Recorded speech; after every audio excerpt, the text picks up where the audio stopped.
National conference Vijaypur विधानसभा की seat पे चुनाव लड़ने वाले राजेश मंगोत्रा जी हमारे साथ हैं। सर, आपके मैनिफेस्टो में जितने भी आपने वादे किए थे ये कब तक पूरे होंगे? स्पेशली स्टेटहुड के बारे में बात करेंगे। देखिए, अभी 1 महीना हुआ है जम्मू कश्मीर में सरकार बने हुए, और 1 महीने के बीच में स्टेटहुड दिलवाने का जो रेगुलेशन पास किया है, धारा 370 स्पेशल स्टेटस के बारे में जो है वो बिल पेश किया गया, और 12 सिलेंडर देने का जो वायदा किया है नेशनल कॉन्फ्रेंस की सरकार ने, वो भी जो है वो उसके ऊपर काम चल रहा है। डबल राशन जो है वो देने का वादा किया है, वो भी चल रहा है। 200 यूनिट बिजली फ्री देने का जो वायदा किया है, उसके ऊपर भी जो है वो हमारी सरकार जो है वो काम कर रही है। यानी कि जम्मू कश्मीर के लोगों के साथ जो वायदे किए थे उसको आस्ता आस्ता जो है वो पूरा करने का प्रयास किया जा रहा है।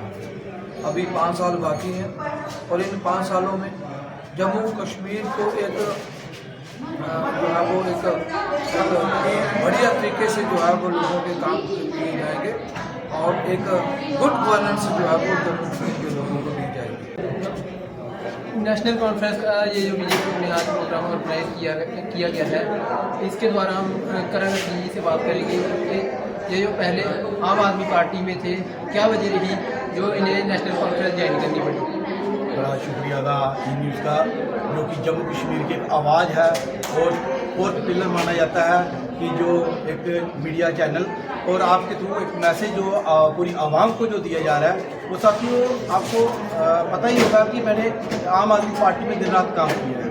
तो जब कोई एक वर्कर या एक लीडर के तौर पे जब कोई काम करता है तो वो पूरी लगन और मेहनत के साथ काम करता है। मैंने आम आदमी पार्टी में 2019 के बाद इस पार्टी में बढ़ चढ़ कर काम किया, दिन रात काम किया, लेकिन बड़े अफसोस की बात है कि जम्मू कश्मीर की तरफ उनका ध्यान थोड़ा कम था, और कहीं ना कहीं उन लोगों ने जो वादे हमने पब्लिक के साथ जाके किए थे वो कहीं खरा ना उतर पाए। क्यों?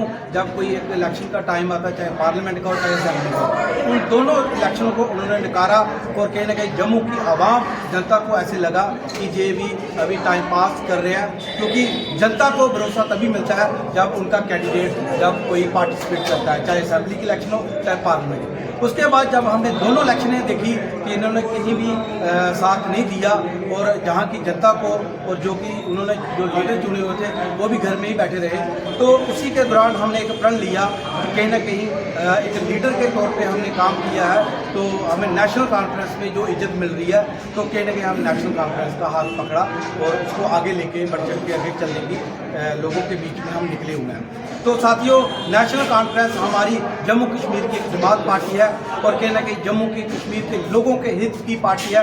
इन्होंने जो भी वादे किए हैं वो पूरे किए हैं, इसलिए आज हमने नेशनल कॉन्फ्रेंस का हाथ पकड़ा है, और आगे जनता के साथ हम रूबरू होकर जनता के वादे जो किए हुए हैं वो हम उनको पूरा करेंगे। सर, बेरोजगारी बहुत बड़ा मुद्दा है। बहुत सारे पढ़े लिखे नौजवान जो नशे की तरफ उनका बहुत बड़ा हो रहा है, इसको रोकने के लिए आपकी पार्टी क्या काम करेगी? बिल्कुल ठीक कहा। पिछले 10 सालों से जो है वो बेरोजगारी, भारतीय जनता पार्टी की सरकार में बेरोजगारी में बढ़ोतरी हुई। नशे का कारोबार जो है वो बड़ा, चिट्टे का कारोबार जहाँ पे बड़ा, जो ल्यूकर माफिया था, सैंड माफिया था, चाहे वो माइनिंग माफिया था, और बाहर के ठेकेदार जो यहाँ पे जो है वो आए, तो उन्होंने जम्मू कश्मीर स्टेट को खोखला करके रख दिया। बेरोजगार की वजह से जो है वो हमारे नौजवान जो है चिट्टे की तरफ जाना शुरू हो गए। लेकिन अब नेशनल कॉन्फ्रेंस की सरकार जम्मू कश्मीर में बनी है, तो हमारा फोकस जो है वो यूथ पे रहेगा, और युवाओं को नौकरियां देने का जो हमने वायदा किया है उसके ऊपर हमारी सरकार खरा उतरेगी।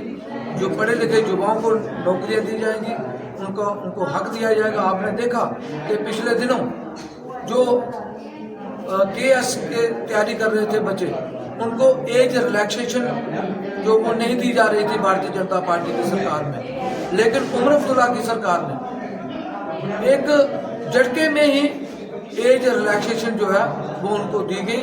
एक बहुत बड़ा काम जो है वो नेशनल कॉन्फ्रेंस की सरकार ने युवाओं के हित में किया। इससे पूरे जम्मू कश्मीर का युवा जो है वो नेशनल कॉन्फ्रेंस का ऋणी रहेगा, क्योंकि एज रिलैक्सेशन सबसे बड़ा मुद्दा था। जो नौकरियां 10 सालों में भारतीय जनता पार्टी नहीं दे सकी और हमारे बच्चे जो ओवरेज हो चुके थे, लेकिन आज उमर अब्दुल्ला की सरकार ने, नेशनल कॉन्फ्रेंस की सरकार ने एज रिलैक्सेशन देकर हमारे युवाओं को एक तोहफा दिया है, उनको एक मौका दिया है, उनको नौकरी लेने का एक अपॉर्चुनिटी दी है। तो मैं उमर साहब का धन्यवाद करता हूं कि जिन्होंने युवाओं के लिए, पढ़े लिखे युवाओं के लिए जो है वो स्टेप उठाए, मैं यही कहूँगा।